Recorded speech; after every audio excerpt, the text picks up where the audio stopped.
പാദ്രീസ് യാത്രയുടെ ഈ ഒരു എപ്പിസോഡിലേക്ക് ഏവർക്കും ഹൃദ്യമായ സ്വാഗതം.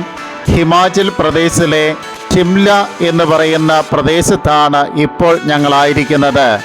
ഷിംലയിലെ ഒരു ആർമി മ്യൂസിയം കാണുക എന്നുള്ള ഉദ്ദേശത്തോടു കൂടി ഒരു ടാക്സി ഹയർ ചെയ്ത് ഞങ്ങൾ യാത്ര ആരംഭിച്ചതാണ്. നമ്മുടെ നാട്ടിൽ വാഗമണ് പോലെയുള്ള പ്രദേശങ്ങളിൽ കാണപ്പെടുന്ന പൈന്മര കാടുകളാണ് ഈ ഒരു ഭാഗത്ത് ഞങ്ങൾ കാണുവാൻ സാധിക്കുന്നത്. ഈ ഒരു ഭാഗത്തുകൂടിയാണ് ഇതിൻ്റെ റോഡ് നിർമ്മിച്ചിരിക്കുന്നത്. ആ റോഡിലൂടെയുള്ള യാത്ര തന്നെ ഏറെ ഹൃദ്യമാണ്. ഷിംല എന്ന് പറയുന്നത് വളരെ ചെറിയ ഒരു സിറ്റിയാണ്. ഈ ഒരു സിറ്റിയുടെ ഏതാനും ഭാഗങ്ങൾ ഫോറസ്റ്റ് ഏരിയയും കൂടിയാണ്. ഈ ഒരു ഫോറസ്റ്റ് ഏരിയയിൽ തന്നെയാണ് ഈ ഒരു ആർമി മ്യൂസിയം നിലകൊള്ളുന്നത്. ഈ ഒരു ആർമി മ്യൂസിയത്തിലേക്കുള്ള മനോഹരമായ യാത്ര തന്നെ എടുത്തു പറയേണ്ടതാണ്. അത്രമാത്രം ഹൃദ്യമായ ഒരു യാത്ര അനുഭവമാണ് ഈ പൈമരക്കാടുകളിലൂടെ കടന്നു പോകുമ്പോൾ നമുക്ക് ഓരോരുത്തർക്കും ഉണ്ടാകുന്നത്. ഇടുങ്ങിയ വഴികളാണ് ഇവിടെ കാണുവാൻ സാധിക്കുക. ഇതിൻ്റെ പ്രധാന കാരണമെന്ന് പറയുന്നത് മലയോര പ്രദേശമാണ്. മലയോര പ്രദേശത്തെ വെട്ടിയൊരുക്കിയാണ് റോഡുകളെല്ലാം നിർമ്മിച്ചിരിക്കുന്നത്. ഈ ചെറിയ റോഡിലൂടെ ഇത് ആർമി മ്യൂസിയത്തിന് മുൻഭാഗത്ത് ഞങ്ങൾ എത്തിച്ചേർന്നിരിക്കുകയാണ്. ഒരു ദിവസം ഉച്ച കഴിഞ്ഞുള്ള സമയത്താണ് ഞങ്ങൾ എത്തിച്ചേർന്നത്. എൻട്രി ഭാഗത്ത് തന്നെ പട്ടാളക്കാരുടെ ഒരു ക്യാബിൻ നിലകൊള്ളുന്നുണ്ട്. അവിടെ അനുവാദം വാങ്ങിച്ചതിന് ശേഷമാണ് ഞങ്ങൾ അകത്തേക്ക് പ്രവേശിച്ചത്. അകത്തേക്ക് നോക്കുമ്പോഴും ഇതുപോലെയുള്ള പൈമര കാടുകൾ തന്നെ നമുക്ക് കാണുവാൻ സാധിക്കും. ഷിംല എന്ന് പറയുന്ന മനോഹരമായ ഈ ഒരു സ്ഥലത്തെ ഫോറസ്റ്റ് ഏരിയയിലാണ് ഈ ഒരു ആർമി മ്യൂസിയം നിലകൊള്ളുന്നത്. ഏതായാലും ഈ ഒരു പ്രകൃതിക്ക് യാതൊരു രീതിയിലുമുള്ള കോട്ടങ്ങൾ തട്ടാതെയുള്ള രീതിയിലുള്ള നിർമ്മാണ പ്രവൃത്തികളാണ് ആർമിക്കാർ ഈ ഒരു ഭാഗത്ത് പോലും നിർമ്മിച്ചിരിക്കുന്നത് എന്ന് ഈ ഒരു ഭാഗത്തുകൂടെ നടന്നു നീങ്ങുമ്പോൾ കാണുവാൻ സാധിക്കും. എന്തുകൊണ്ട് ഇതുപോലെയുള്ള ഒരു ആർമി മ്യൂസിയം ഇതുപോലെയുള്ള മനോഹരമായ പ്രദേശത്ത് നിലകൊള്ളുന്നു എന്ന് ചോദിച്ചാൽ അതിനുള്ള ഏക ഉത്തരം എന്ന് പറയുന്നത് നമ്മുടെ രാജ്യത്തെ കാത്തു സംരക്ഷിക്കുന്നതിന് വേണ്ടി ഇവർ ചെയ്യുന്ന എഫർട്ട് എത്രമാത്രമുണ്ട് എന്നുള്ള കാര്യം മറ്റുള്ളവരിലേക്ക് എത്തിക്കുക എന്നുള്ള ഉദ്ദേശം കൂടി ഇതിൻ്റെ പിന്നിലുണ്ട് എന്നുള്ള കാര്യം ഞാൻ മനസ്സിലാക്കുകയാണ്. അതുമാത്രമല്ല, ഈ ഒരു പരിശ്രമത്തിനിടയിൽ വിട പറഞ്ഞവർ ധാരാളം പേരുണ്ട്. ഇവരെ പ്രത്യേകമായിട്ട് അനുസ്മരിക്കുകയും അവരുടെ വീരോചിതമായ പ്രവൃത്തികൾക്കുള്ള ഒരു അംഗീകാരം കൂടി നൽകുക എന്നുള്ള ഉദ്ദേശം കൂടി ഇതിൻ്റെ പിന്നിലുണ്ട്. ഹിമാചൽ പ്രദേശ് എന്ന് പറയുന്നത് തന്നെ ഒരു നയതന്ത്രപരമായ ഒരു ഏരിയയും കൂടിയാണ്. പല സ്ഥലങ്ങളിലും അതിർത്തി പങ്കിടുന്ന ഒരു പ്രദേശം കൂടിയാണ് ഹിമാചൽ പ്രദേശിൻ്റെ ഏതാനും ഭാഗങ്ങൾ. അതുകൊണ്ട് തന്നെ പട്ടാളക്കാരുടെ യഥേഷ്ടമായ സഞ്ചാര കേന്ദ്രം കൂടിയാണ് ഹിമാചൽ പ്രദേശങ്ങൾ. ഒത്തിരിയേറെ പ്രശ്നങ്ങളും പ്രതിസന്ധികളുമൊക്കെ രാജ്യത്തുടനീളം ഉണ്ടാകുമ്പോഴൊക്കെ അതിൻ്റെ പ്രകമ്പനങ്ങളൊക്കെ ചിലപ്പോൾ ഈ ഹിമാചൽ പ്രദേശത്തിലുള്ള അതിർത്തി പ്രദേശത്ത് കടന്നു വരുവാൻ സാധ്യതയുണ്ട്. അതുകൊണ്ട് ഏറെ ശ്രദ്ധയോടുകൂടിയാണ് ഇവിടെ ഈ ഒരു അതിർത്തിയിൽ നമ്മുടെ ജവാന്മാർ നമ്മുടെ രാജ്യത്തെ സംരക്ഷിക്കുന്നതിന് വേണ്ടി അഹോരാത്രം സേവനം ചെയ്യുന്നത്. അവരുടെ പ്രയത്നങ്ങളെ മറ്റുള്ളവരിലേക്ക് എത്തിക്കുക എന്നുള്ള ഉദ്ദേശം കൂടി ഈ ഒരു ആർമി മ്യൂസിയത്തിനുണ്ട്. അതുമാത്രമല്ല, ഈ അതിർത്തിക്കുള്ളിൽ എത്രമാത്രം വീരോചിതമായ പ്രവൃത്തികളാണ് കഴിഞ്ഞ വർഷങ്ങളിലൊക്കെ ഇവർ ചെയ്തത് എന്നുള്ള കാര്യങ്ങളൊക്കെ മറ്റുള്ളവരിലേക്ക് എത്തിക്കുക എന്നുള്ള ഉദ്ദേശം കൂടി ഇതിൻ്റെ പിന്നിലുണ്ട്. ഒത്തിരിയേറെ ടൂറിസ്റ്റുകൾ എത്തിച്ചേരുന്ന ഒരു സ്ഥലം കൂടിയാണ് ഷിംല. അതുകൊണ്ട് തന്നെ ഇതുപോലെ എത്തിച്ചേരുന്ന ടൂറിസ്റ്റുകൾക്ക് നല്ല ഒരു ഇൻഫർമേഷൻ ഇതുവഴിയായിട്ട് രാജ്യത്തെക്കുറിച്ച് നൽകുവാനായിട്ട് ഇവർക്ക് സാധിക്കുന്നുണ്ട്. ഒരു രാജ്യത്തിൻ്റെ ആർമി എന്ന് പറയുമ്പോൾ ഒരു രാജ്യത്തിൻ്റെ സംരക്ഷണം മുഴുവനും അവരിൽ ഫലമേൽപ്പിക്കുമ്പോൾ അവരുടെ ഉത്തരവാദിത്വപരമായ ഓരോ കാര്യങ്ങൾക്ക് വേണ്ടി ഓരോ ഡിപ്പാർട്ട്മെൻറ്റ് പ്രവർത്തിക്കുന്നുണ്ട്.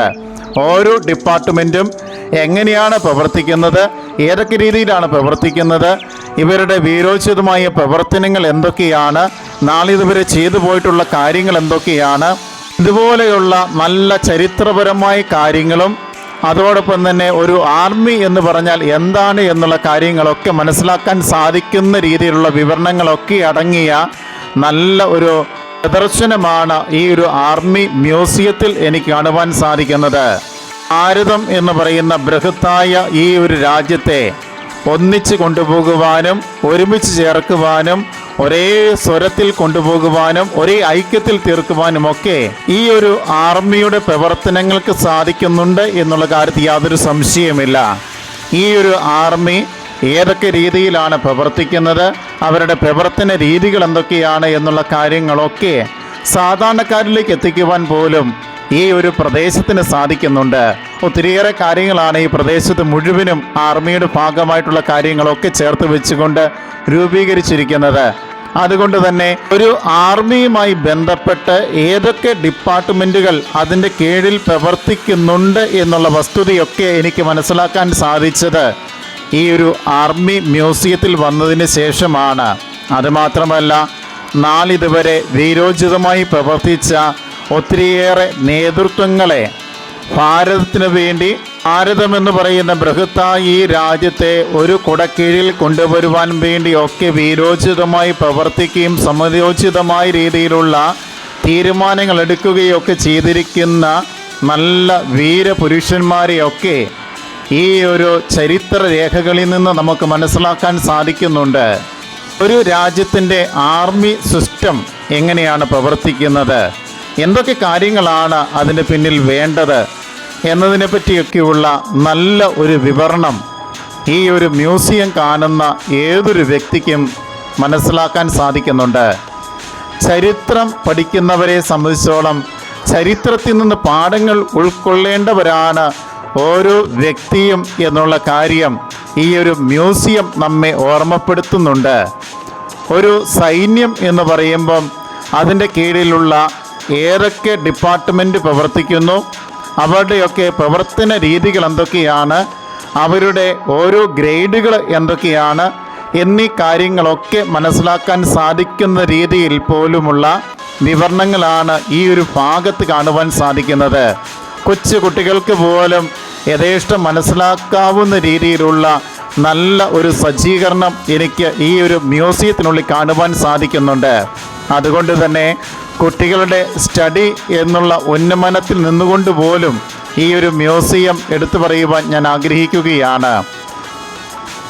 കുട്ടികൾക്കായുള്ള ഒരു പഠനാർത്ഥം ഈ ഒരു മ്യൂസിയം സന്ദർശിക്കുന്നത് പോലും ആർമി ബേസ്ഡ് ആയിട്ടുള്ള കാര്യങ്ങളെക്കുറിച്ചുള്ള നല്ല നല്ല ചിന്തകൾ കൊണ്ട് നിറയ്ക്കുവാൻ ഈ ഒരു മ്യൂസിയത്തിന് സാധിക്കുന്നുണ്ട്. അതുമാത്രമല്ല, സൈന്യത്തിലേക്ക് പുതിയ ആളുകൾ കടന്നു വരണമെന്നുണ്ടെങ്കിൽ എങ്ങനെയാണ് ഒരു രാജ്യത്തിൻ്റെ സൈന്യം പ്രവർത്തിക്കുന്നത് എന്ന് കൊച്ചുനാൾ മുതൽ കുട്ടികൾക്ക് മനസ്സിലാക്കിയെങ്കിൽ മാത്രമാണ് ഈ ഒരു അതിർത്തി കാക്കുന്നതിന് വേണ്ടി എത്രമാത്രം വീരോചിതമായിട്ട് മുന്നോട്ട് വന്നു കഴിഞ്ഞാലാണ് ഒരു വ്യക്തിക്ക് സാധിക്കുന്നത് എന്നുള്ള കാര്യം കുട്ടികൾക്ക് പോലും മനസ്സിലാക്കുകയുള്ളൂ.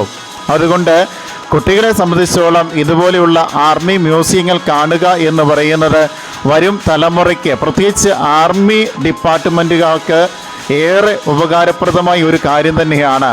ഇതിൻ്റെയൊക്കെ ലക്ഷ്യവും ഈ ഒരു കാര്യം മനസ്സിലാക്കിക്കൊണ്ട് തന്നെയാണ് ഇതിൻ്റെ അധികാരികൾ പ്രകാരം ചെയ്തിരിക്കുന്നത് എന്നുള്ള കാര്യം ഞാൻ മനസ്സിലാക്കി പോവുകയാണ്. ഭാരതം എന്ന് പറയുന്നത് ഒരു വികാരമാണ്. ആ വികാരം ഒന്നിച്ച് നിലനിർത്തുവാൻ വേണ്ടി നമ്മൾ ഒരുമിച്ച് പ്രവർത്തിക്കേണ്ടവരാണ്, നമ്മളെല്ലാവരും ഭാരതീയരാണ് എന്നുള്ള ചിന്തയൊക്കെ ഈ ഒരു ആർമി മ്യൂസിയം കാണുമ്പോൾ നമുക്ക് മനസ്സിലാക്കാൻ സാധിക്കും.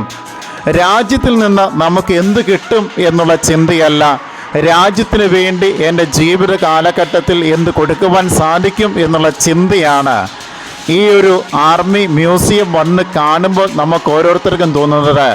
കാരണം എന്നാന്ന് ചോദിച്ചു കഴിഞ്ഞാൽ, ഓരോരുത്തരുടെയും അവരവരുടെ ജീവിതത്തിന് എല്ലാം വില കൽപ്പിക്കാതെ രാജ്യം എന്നുള്ള ഒറ്റ വികാരത്തിന് വേണ്ടി ജീവൻ സമർപ്പിക്കുവാൻ പോലും തയ്യാറായ അനേകം വീരപുത്രന്മാരെ നമുക്ക് ഈ ഒരു ആർമി മ്യൂസിയത്തിൽ കാണുവാൻ സാധിക്കും. അവരുടെ വീരോചിതമായ ഇടപെടലുകൾ, അവരുടെ വീരോചിതമായ പ്രവൃത്തികൾ ഒക്കെ ചരിത്രത്തിൻ്റെ ഏടുകളിൽ എഴുതപ്പെട്ടതായിട്ട് നാം കാണുവാൻ സാധിക്കും. അതുകൊണ്ട് തന്നെ കുട്ടികളിലേക്ക് ഈ ഒരു വികാരം കൊണ്ടുചെന്നെത്തിക്കുവാൻ സാധിക്കും എന്നുള്ള കാര്യത്തിൽ യാതൊരു സംശയവുമില്ല. ഒരു ഭാരതീയൻ എന്ന് പറയുമ്പോൾ അതിൽ അഭിമാനം കൊള്ളണമെന്നുണ്ടെങ്കിൽ ആ രാജ്യത്തെക്കുറിച്ച് പൂർണ്ണമായിട്ട് മനസ്സിലാക്കിയിരിക്കണം. ഈ ഒരു രാജ്യത്തിൻ്റെ അതിർത്തിയിൽ ജവാന്മാർ സമർപ്പിക്കുന്ന ജീവത്യാഗങ്ങൾ പോലും ഈ ഒരു ആർമി മ്യൂസിയത്തിൽ നിന്ന് നമുക്ക് മനസ്സിലാക്കാൻ സാധിക്കും.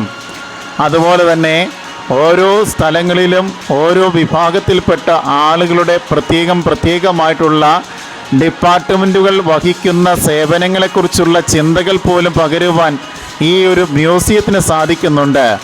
ഓരോ സ്ഥലത്തും ഏരിയ തിരിച്ച് കൃത്യമായിട്ട് ഓരോ ഡിപ്പാർട്ട്മെൻറ്റും എന്തൊക്കെയാണ് ചെയ്തു വരുന്നത് എന്നുള്ളതിനെ പറ്റിയുള്ള കൃത്യമായ ഒരു വിവരണം ഈ ഒരു മ്യൂസിയം നൽകുന്നുണ്ട്.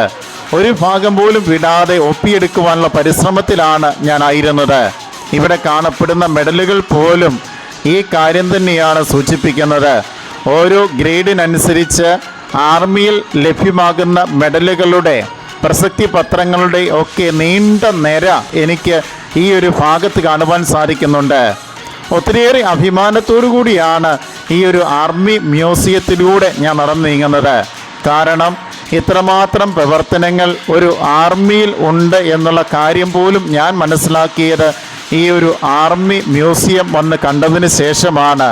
ഇത്രയും ബൃഹത്തായ ഒരു ശൃംഖലയാണ് ഈ ഒരു ആർമിക്കുള്ളിലുള്ളത് എന്നുള്ള കാര്യം പോലും ഞാൻ മനസ്സിലാക്കിയത് തീർച്ചയായിട്ടും ഈ ഒരു ആർമി മ്യൂസിയം വന്ന് കാണുമ്പോഴാണ്. ഭാരതം എന്ന് പറയുന്ന ഈ ഒരു രാജ്യത്തിൻ്റെ സമ്പത്തും ജീവനും സ്വത്തും ഒക്കെ ഒരുമിച്ച് കൊണ്ടുപോകുവാൻ വേണ്ടി അഹോരാത്രം സേവനം ചെയ്യുന്ന ജവാന്മാരെ സ്മരിക്കുവാനും ഓർമ്മിക്കുവാനും അവരെ മറക്കാതിരിക്കുവാനുമൊക്കെ ഈ ഒരു വികാരത്തിൽ നിലനിർത്തുവാനൊക്കെ തീർച്ചയായിട്ടും ഈ ഒരു ആർമി മ്യൂസിയത്തിന് സാധിക്കുന്നുണ്ട്. ഹിമാചൽ പ്രദേശിലെ പല ഭാഗങ്ങളും ഒന്നെങ്കിൽ മഞ്ഞ് മൂടിയ അവസ്ഥയിൽ അല്ലെങ്കിൽ നല്ല തണുപ്പോട് കൂടിയ പ്രദേശങ്ങളൊക്കെയാണ് കാണുവാൻ സാധിക്കുക.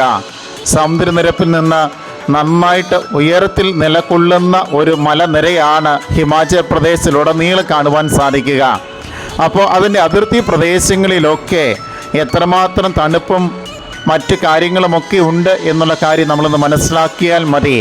നമ്മുടെ രാജ്യത്തിൻ്റെ സമ്പത്ത് മുഴുവൻ സംരക്ഷിക്കുന്നതിന് വേണ്ടി മഞ്ഞാണെങ്കിൽ മഞ്ഞ്, വെയിലാണെങ്കിൽ വെയിൽ, അല്ലെങ്കിൽ മറ്റ് സൗകര്യക്കുറവുകളുണ്ടെങ്കിൽ അതിനെ അതിജീവിച്ചുകൊണ്ട് നമ്മുടെ ജവാന്മാരെടുക്കുന്ന വലിയ എഫർട്ടുകളൊക്കെ ഈ ഒരു ആർമി മ്യൂസിയം കാണുമ്പോൾ നമുക്ക് മനസ്സിലാക്കാൻ സാധിക്കും. ഒത്തിരിയേറെ സൗകര്യങ്ങളും കാര്യങ്ങളൊക്കെ ആധുനിക ലോകത്ത് ഇന്ന് സൈനികർക്ക് നൽകപ്പെടുന്നുണ്ടെങ്കിൽ കഴിഞ്ഞ കാലഘട്ടങ്ങളിൽ അവർ എങ്ങനെ ഇതിനെ അതിജീവിച്ചു എന്നുള്ള ചിന്ത പോലും ഈ ഒരു ആർമി മ്യൂസിയം കാണുമ്പോൾ എനിക്ക് തോന്നിപ്പോവുകയായിരുന്നു. ഒത്തിരിയേറെ ആളുകളുടെ ഒത്തിരിയേറെ നാളത്തെ കഠിന അധ്വാനത്തിൻ്റെയും പ്രയത്നത്തിൻ്റെയും ഒക്കെ ഫലമാണ് ഇന്ന് നമ്മുടെ രാജ്യത്തിനുള്ളിൽ ശത്രുക്കൾ നുഴഞ്ഞു കയറാതെ വലിയ ഒരു സംരക്ഷണ ഭിത്തി പോലെ ഈ ജവാന്മാർ വർത്തിച്ചത് എന്നുള്ള കാര്യം ഞാൻ മനസ്സിലാക്കുകയാണ്. ഏത് രീതിയിൽ നോക്കിയാലും ഈ ഒരു ആർമി മ്യൂസിയം സാധാരണക്കാരെ സംബന്ധിച്ചോളം ഏറെ ഉപകാരപ്രദമായ ഒരു കാര്യം തന്നെയാണ്. ഒരു ആർമി ഒരു രാജ്യത്തിൻ്റേത് എത്രമാത്രം കാര്യക്ഷമമായിട്ടാണ് പ്രവർത്തിക്കുന്നത് എന്നും ഒരു രാജ്യത്തിന് ആർമി വിഭാഗം എത്രമാത്രം ആവശ്യകമാണ് എന്നുള്ള കാര്യങ്ങളൊക്കെ ബോധ്യപ്പെടുത്തി നൽകുന്ന ഒരു മ്യൂസിയമാണ് ഇത് എന്നുള്ള കാര്യത്തിൽ യാതൊരു സംശയമില്ല. ഒത്തിരിയേറെ ചരിത്രങ്ങൾ ഉൾക്കൊള്ളുന്ന രീതിയിലുള്ള ഒരു മ്യൂസിയം തീർച്ചയായിട്ടും ഏറെ അനുഗ്രഹപ്രദമാണ്. വീണ്ടും ഈ ഒരു മ്യൂസിയത്തിനോട് അനുബന്ധിച്ച് നല്ല ഒരു പൂന്തോട്ടം തന്നെ ഈ ഒരു ഭാഗത്ത് കാണുവാൻ സാധിക്കും. അതും സാധാരണയിൽ നമുക്ക് നമ്മുടെ വീടുകളിലൊന്നും കാണുവാൻ സാധിക്കാത്ത രീതിയിലുള്ള അത് നമവേശമാകുവാൻ സാധ്യതയുള്ള കാര്യങ്ങളെക്കുറിച്ചുള്ള സസ്യലലാദികളാണ് എനിക്ക് ഈ ഒരു ഭാഗത്ത് കാണുവാൻ സാധിക്കുന്നത്. ചില കാര്യങ്ങൾ സംരക്ഷിക്കപ്പെടേണ്ടതാണ്. അതുകൊണ്ട് തന്നെയാണ് ഇതിനെ പ്രത്യേകമായിട്ട് ഒരു ഗ്രീൻ ഹൗസിനുള്ളിൽ സംരക്ഷിച്ചു പോരുന്നത് എന്നുള്ള കാര്യം ഇവിടെ നിന്ന് ഞാൻ മനസ്സിലാക്കുകയാണ്. ഏത് കാലാവസ്ഥയിലും പിടിച്ചു നിൽക്കുവാൻ സാധിക്കുന്ന ചില സസ്യലലാദികൾ ഈ ലോകത്തിലുണ്ടല്ലോ, പ്രത്യേകിച്ച് നമ്മുടെ ഭാരതത്തിലുണ്ടല്ലോ. അതിനെ സംരക്ഷിച്ചുകൊണ്ട് തന്നെയുള്ള ഒരു ഗ്രീൻബർഗാണ് എനിക്ക് ഈ ഒരു ഇന്ത്യനുള്ളിൽ കാണുവാൻ സാധിക്കുന്നത്. ഒത്തിരിയേറെ ഏരിയയിലാണ് ഇതുപോലും നിലകൊള്ളുന്നത്. ഞാൻ ഒത്തിരിയേറെ സംതൃപ്തിയോടുകൂടിയാണ് ആർമി മ്യൂസിയം കണ്ടതിന് ശേഷം തിരികെയുള്ള യാത്ര നടത്തുന്നത്. മനോഹരമായ ഷിംല പോലെയുള്ള പ്രകൃതി രമണീയമായ ഈ ഒരു മലനിരകൾക്കിടയിൽ ഈ ഒരു ആർമി മ്യൂസിയം നിലകൊള്ളുന്നതും അത് വന്ന് കാണുവാൻ സാധിച്ചതുമൊക്കെ ദൈവകൃപയായിട്ട് ഞാൻ മനസ്സിലാക്കുകയാണ്. 2 വട്ടം ഈ ഒരു പ്രദേശം വന്ന് കാണുവാനുള്ള വലിയൊരു ഭാഗ്യം എന്നെ തേടി വന്നായിരുന്നു.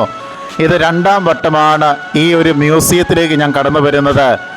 ഏതായാലും തിരികെയുള്ള ഈ ഒരു യാത്രയിൽ പഴയ ഓർമ്മകളും പുതിയ ഓർമ്മകളും കോർത്തിണക്കിക്കൊണ്ടാണ് ഷിംല എന്ന് പറയുന്ന സിറ്റിയിലേക്ക് ഞങ്ങൾ യാത്രയാകുന്നത്.